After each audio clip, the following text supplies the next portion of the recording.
Et si au fond, la clé pour bien gérer son argent était beaucoup plus simple qu'on ne l'imagine? Allez, on décortique ça ensemble. La grande question, c'est toujours la même, non?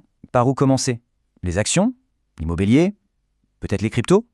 Eh bien, la vraie bonne réponse, elle est souvent là où on la cherche le moins. Alors, pour illustrer ça, partons d'une petite expérience. Un premier test tout simple, 100 euros, investi dans ce qu'on appelle le crowdfunding immobilier. C'est l'idée de mettre en commun de l'argent pour financer un projet IMO. Et au bout d'un an, le résultat, le voilà. Oui, 7 euros. Mais attention, pas par mois, hein, ni par semaine. Non, c'était le gain pour une année entière. Et là, franchement, c'est le déclic. C'est cette réalisation qui change complètement la perspective. Et ça nous amène directement au tout premier principe qui est peut-être le plus important de tous. Le meilleur investissement de départ, le plus rentable, ce n'est pas en bourse, ce n'est pas dans la pierre, c'est en soi. Parce qu'au début, soyons clairs, l'argent, on le gagne en travaillant, pas en investissant. La capacité à augmenter ses revenus, que ce soit via son job ou un projet à côté, ça c'est le vrai levier au départ. C'est ça qui a un impact énorme. Prenons un exemple concret pour bien voir la différence. Disons qu'on a 1000 euros à investir. Option 1, on les met en bourse. Dans une super année, on va peut-être faire 100 euros de gain. C'est bien. Option 2, avec ces mêmes 1000 euros, on se paye une formation. On apprend une nouvelle compétence. Et grâce à ça, on arrive à augmenter son salaire de, disons, 800 euros. Mais par mois. Là, on ne parle plus de la même chose. La différence est juste gigantesque. Ok, donc on a compris. D'abord, on augmente sa capacité à gagner de l'argent. Mais ensuite, une fois qu'on a ce revenu supplémentaire, qu'est-ce qu'on en fait? C'est là que l'investissement entre vraiment en jeu. Le piège, ce serait de se lancer dans ce qu'on appelle l'investissement actif, genre acheter un appart pour le louer et le gérer soi-même. Sur le papier, ça a l'air super, mais en réalité, ça devient très vite un deuxième boulot. Ça bouffe un temps fou, une énergie dingue, et ça détourne de l'objectif principal. La solution, c'est tout l'inverse. C'est l'investissement passif. L'idée, c'est quoi? C'est une stratégie qui demande très peu de temps. On la met en place et ensuite, elle tourne toute seule, en arrière-plan. C'est une machine à construire du patrimoine sur le long terme sans qu'on ait besoin de s'en occuper tous les jours. Bon, passif, long terme, tout ça c'est bien joli, mais concrètement on fait comment? Justement, il existe une méthode ultra simple et qui a largement fait ses preuves. Et ce n'est pas n'importe qui le dit. Même Warren Buffett, l'un des plus grands investisseurs de tous les temps, le recommande pour la plupart des gens.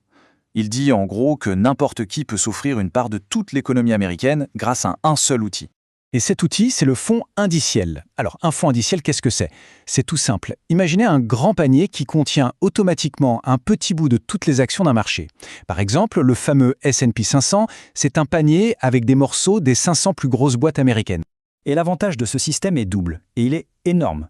Premièrement, la diversification est immédiate. En un seul clic, on investit dans des centaines d'entreprises. Si une se casse la figure, les autres sont là pour compenser. Deuxièmement, les frais sont minuscules. Donc les gains restent dans la poche. Ok, donc on a la bonne stratégie, mais qu'est-ce qui va faire que ça fonctionne sur le long terme?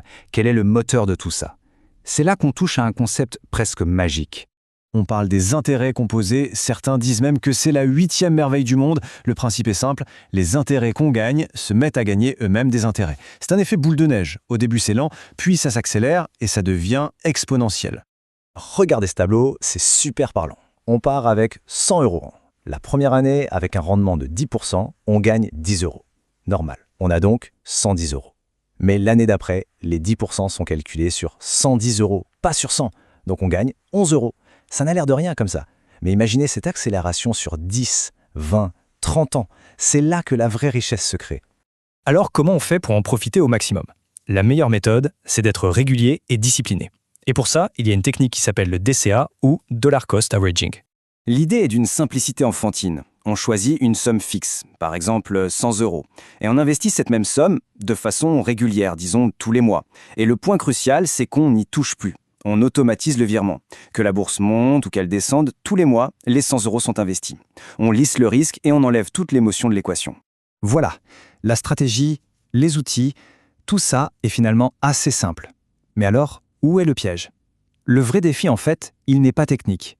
Il est psychologique. C'est d'avoir le bon état d'esprit. Et le premier grand danger, celui qui fait le plus de dégâts, c'est de tomber dans le panneau des promesses de gains rapides et faciles. Les arnaques, quoi. Il faut avoir des repères. Historiquement, un bon rendement moyen sur les marchés actions, c'est autour de 10% par an. Les génies de l'investissement, les meilleurs des meilleurs, tournent autour de 20%. Alors, quand quelqu'un promet du 5% par mois ou de doubler la mise en un an, il faut fuir. C'est presque toujours une arnaque. Le deuxième grand ennemi, c'est la peur. C'est humain. Quand on voit les marchés chuter, le premier réflexe est de tout vendre pour limiter la casse.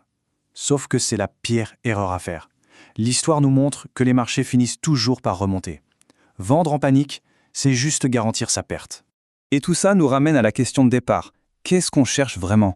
Devenir riche rapidement en prenant des risques insensés? Ou alors construire patiemment, brique par brique, une sécurité et une tranquillité d'esprit pour l'avenir?